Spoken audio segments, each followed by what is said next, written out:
তিরমিজিতে এবং মুসনাদে আহমদ ইবনে হাম্বলে হাদিসটা এসেছে। হাদিসের বর্ণনাকারী সাইয়েদনা ওমর ফারুক, তিনি বলেন আমরা বিশ্বনবীর পাশে বসে আছি, হঠাৎ দেখি মৌমাছির ভনভন ভনভন শব্দ, ডানে বায়ে আমরা মৌমাছি খুঁজতে লাগলাম, কিন্তু খুঁজে দেখি কোনো মৌমাছি নাই। সুবহানাল্লাহ পড়েন। ওমরে ফারুক বলেন সাহাবাদের সাথে বিশ্বনবী একদিন বসা ছিলেন, আমরা হঠাৎ করে মৌমাছির আওয়াজ শুনতে পেলাম, ডানে বায়ে সামনে পেছনে খুঁজে দেখি কোথাও কোনো মৌমাছি নাই।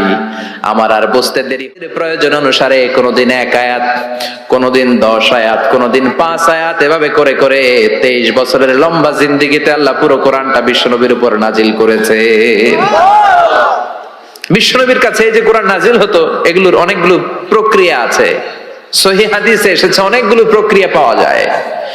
1 নাম্বার প্রক্রিয়া, মিসলা সলসলাতিল জারাস, ঘন্টার ধ্বনির মতো বিশ্বনবীর কাছে কোরআন পাঠাতো কে? হাই স্কুলে বা প্রাইমারি স্কুলে ছুটির সময় দপ্তরি ঘন্টা বাজায় না?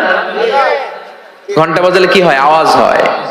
বিশ্বনবী বলেন ঘন্টার ধ্বনির মতো বিকট আওয়াজে রব্বুল আলামিন আমার কাছে কোরআন পাঠাতো। এই পদ্ধতিতে বিশ্বনবীর কাছে যখন কোরআন আসতো, প্রচন্ড শীতের রাতে বিশ্বনবী ঘামতে ঘামতে হয়রান হয়ে যেতেন। সুবহানাল্লাহ, কি মজার কোরআন আমরা পাইছি, খুলি আর পড়ি। বিশ্বনবী এই কোরআনকে রিসিভ করতে কত কষ্ট করেছেন, শীতের রাতে, কনকনে শীতের রাতে এই কোরআনকে রিসিভ করতে যে উনি ঘেমে একাকার হয়ে যেতেন। এই হলো একটা প্রক্রিয়া, ঘন্টার মতো কোরআন আসতো।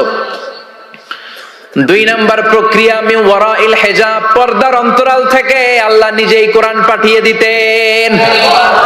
বিশ্বনবী আল্লাহরে সরাসরি দেখে নাই, মেরাজের রাতে যখন আল্লাহর দিদারের জন্য গিয়েছিলেন, কথা শুনেছেন কিন্তু দেখে নাই। দুনিয়ার বুকে থেকে আল্লাহরে দেখা যাবে? জান্নাতে না ঢুকে আল্লাহরে দেখা যাবে নাকি?